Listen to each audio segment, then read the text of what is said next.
కేంద్ర ప్రభుత్వం నుంచి అనుమతులు తీసుకొచ్చి కేంద్ర ప్రభుత్వం కూడా మనం కడతా ఉన్న ప్రాజెక్టులకు సంబంధించి ప్రతి నీటి బొట్టుపై అనుమతులు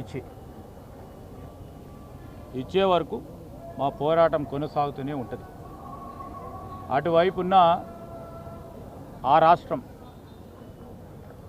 వారు ఏ పేరు మీద ఏ నీటిని ఉపయోగించుకొని ఏం ప్రాజెక్టులు కట్టుకున్నా ఆ పేరు ఏం పెట్టుకున్నప్పటికీ గోదావరి నది జలాలకు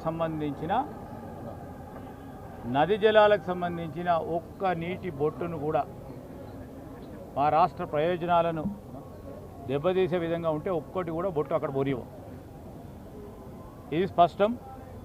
సరే, వారు ప్రాజెక్ట్ పేరు పెట్టుకుంటారంటే ఆయన ఏం పేరు పెట్టుకొని నీళ్ళు ఎక్కడి నుంచి తీసుకొస్తారో వారి ఆలోచన.